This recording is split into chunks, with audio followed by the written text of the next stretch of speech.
गांधी जी के हजारों कामों के ऊपर सवाल उठ सकते हैं, डिबेट हो सकती है, ये ठीक किया गांधी जी ने, ये गलत किया। लेकिन ये कोई नहीं कह रहा कि वो भारत के राष्ट्रपिता नहीं है। ये राष्ट्रपिता कब बने, कब रेजोल्यूशन पास हुआ कि वो हमारे पिताजी हैं, ये हमें बताया नहीं गया। भाई हमें पता तो चल जाता कि हमारे पिताजी ये हैं। वो कब कौन सा रेजोल्यूशन पास हुआ और देश में कहां पे ये इतना बड़ा माहौल बना कि देश के सारे लोग उनको राष्ट्रपिता बनाना चाहते हैं। अपने देश को भरोसा दिलाया और पूरी ताकत से कहा कि पाकिस्तान अगर बना तो मेरी लाश पे बनेगा। मैं एक उसकी सिमिलरिटी नहीं खींचना चाहता, और उस दौर में बहुत सारे लोग थे जो गांधी जी को, उनकी क्या ताकत थी कि जब वो नोआखली के दंगों में गए तो जहां हिंदू मुसलमान लड़ रहे थे, हाथों में तलवारें थी लोगों के, लोगों ने हथियारों से, हाथ से उनके तलवारें गिर गईं। गांधी जी के कहने से इतनी स्ट्रांग अपील थी। तो नाथूराम गॉडसे को भी लगा कि ये देश महफूज है, कम से कम ये गांधी के होते हुए नहीं होगा। आप में से किसी ने 15 अगस्त 1947 को जब इस दिल्ली में जश्न मनाया जा रहा था तो बंगाल में और पंजाब में क्या हो रहा था, ये किसी को अंदाजा है? ये क्यों नहीं देश को बताया गया? और हिंदुस्तान के कौन से डॉक्यूमेंट में लिखा है कि 15 अगस्त 1947 को भारत आजाद हुआ था? कोई डॉक्यूमेंट नहीं है सरकार के पास। नेशनल आर्काइव दिल्ली में चले जाएं, उसमें लिखा है 15 अगस्त 1947 को ट्रांसफर ऑफ पावर हुआ है। लेकिन हम गीत गा रहे हैं आजादी के। लिहाजा गांधी जी ने जो भरोसा देश को दिया, कोई तस्वीर ऐसी याद है हिंदुस्तान के किसी छोटे बड़े अखबार में कि जिस दिन 15 अगस्त को झंडा फहराया जा रहा था तो गांधी क्या कर रहे थे, गांधी थे कहां, कहां बैठे हुए थे? कोई प्रतिक्रिया है उनकी? तो ये आजादी, जिसको आप आजादी कह रहे हैं, जिसको हम सब लोग आजादी समझ रहे हैं, जिसमें 21 लाख लोगों की सरकारी रिकॉर्ड के हिसाब से मौत हुई है, सबसे ज्यादा लाशें पंजाब से की, सबसे ज्यादा उसके बाद लाशें बंगाल में हुई। गांधी के हत्यारे की चिंता है लोगों को। 21 लाख लोगों का मर्डर हुआ, 21 लाख लोग मारे गए, उनका जिम्मेदार कौन है? उसकी भी कोई जिम्मेदारी लेगा कि नहीं लेगा? वो किसके खाते में जाएंगी भाई? और क्या इस देशवासियों से पूछा था आपने कि हम एक लाइन खींच देंगे पंजाब से और एक लाइन खींच देंगे बंगाल में और ये मुल्क को हम बांट देंगे? ये किसने तय किया था? कौन कॉन्स्पिरेटर थे? क्या गांधी जी को नहीं पता? क्या गांधी जी की सहमति से नहीं हो रहा था? कि गांधी जी को नहीं पता था कि कौन कौन लोग इसमें शामिल हैं? तो गांधी जी की क्या प्रतिक्रिया थी भाई? अंबेडकर से उनका किसी बात पे विवाद हो गया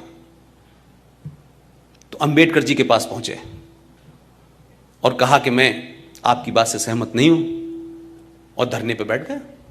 तो अंबेडकर जी के शब्द हैं, उन्होंने कहा गांधी जी, आपकी जरूरत इस देश को है, आप अनशन मत करिए, मेरी बात ठीक है, लेकिन क्योंकि आप देश के लिए जरूरी हैं इसलिए मैं आपकी बात की वजह से अपनी बात वापस ले रहा हूं। फिर एक दूसरी घटना घटी जब सुभाष चंद्र बोस को कांग्रेस का अध्यक्ष बनाया गया, तब भी गांधी जी ने धरना दे दिया। मैं आज पूछता हूं 2019 में, गांधी जी जब जिन्ना अपनी जिद पे अड़ गया था कि पाकिस्तान को बांटेंगे, तो आप उसके सामने धरने पे क्यों नहीं बैठे थे?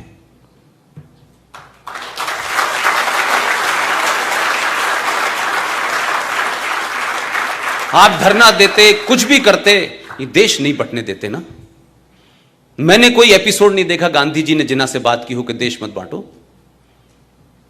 तो जो आपने रवैया अंबेडकर के साथ किया, सुभाष के साथ किया, वो जिन्ना के सामने क्यों नहीं किया आपने? आप ऐसे अमरण अनशन पे क्यों नहीं बैठे कि नेहरू के ऊपर भी दबाव बन जाता? आपने तो उस कॉन्स्पिरेसी में शामिल हुए आप कि जिस जवाहरलाल नेहरू को 14 में से एक भी वोट नहीं मिला था, फिर भी आपने अपने हाई मॉरल ग्राउंड को स्टार्ट किया और कहा पटेल से, क्या कहते कि नेहरू की हार मेरी हार है, और पटेल जी ने कुर्सी छोड़ दी। तो पहली ईवीएम हैकिंग तो आपने तब कर ली थी और ओपनली किया आपने।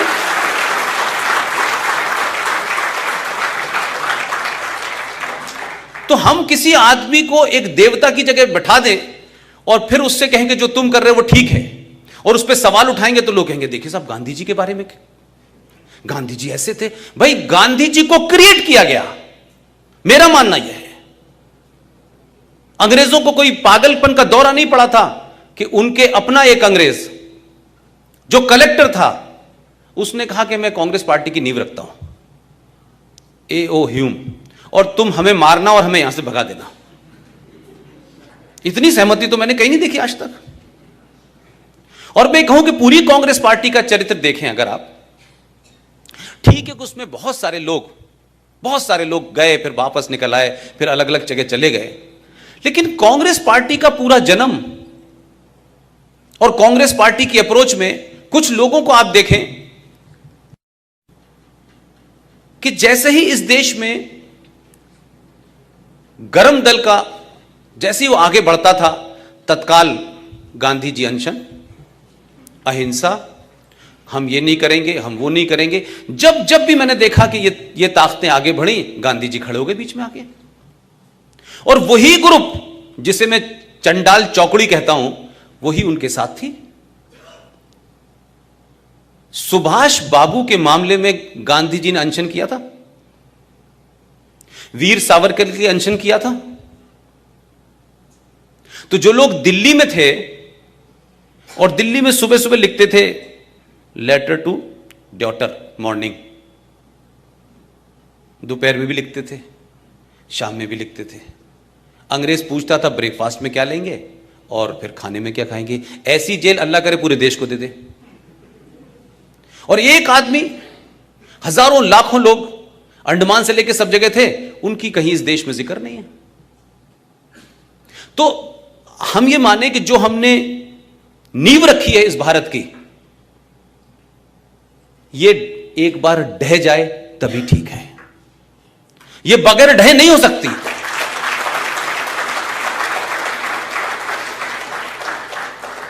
हमने ये देश इसलिए आजाद नहीं कराया था कि नेहरू जी प्रधानमंत्री बन जाएं 16 साल,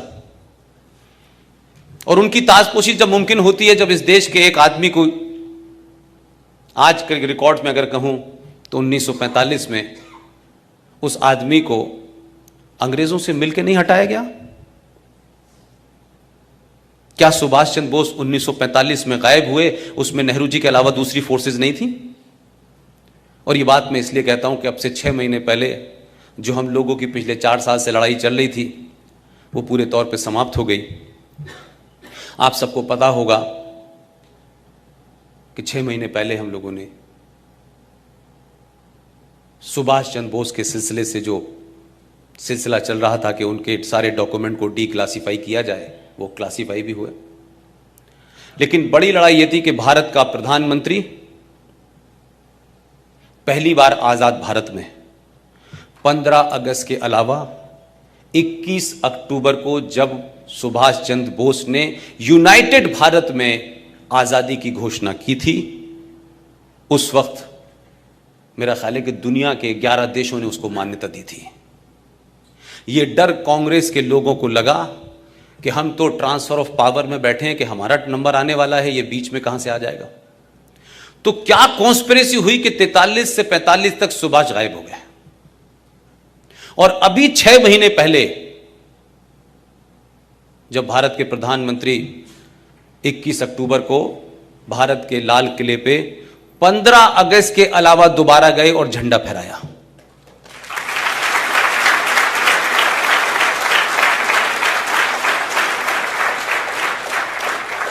नरेटिव को बदलने में समय लगेगा। अगर यह भारत आज बन रहा होता तो आपकी लड़ाई बहुत मुश्किल नहीं होती। समस्या यह है कि हमारे घर में हमारे ही बच्चे, हमारे ही जनरेशन के लोग पिछले 70 साल से जो उनको इंजेक्ट किया गया है इतिहास के नाम पे, उनके अंदर से उसको हटा करके उसको गलत साबित करके जो सही बात है वहां तक पहुंचने में एक लंबा समय लगेगा। इसलिए ये लड़ाई ज्यादा लंबी है। इसलिए गांधी जी का नाम लेते ही कुछ लोग चिल्लाने लगते हैं।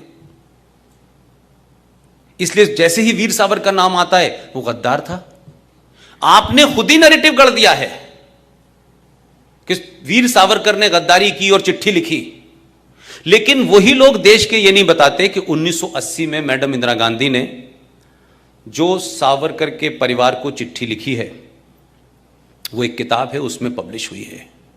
उसमें उन्होंने कहा है कि सावरकर भारत की धरती का वो सपूत है जिसने भारत की आजादी में बहुत बड़ा रोल प्ले किया है। उसके वारिस कह रहे हैं, उसके परिवार के लोग कह रहे हैं, और उसकी पार्टी ये कह रही है कि सावरकर ने तो माफी मांगी थी। अब एक नैरेटिव बन गया है तो उस नैरेटिव को हटाने में समय लग रहा है।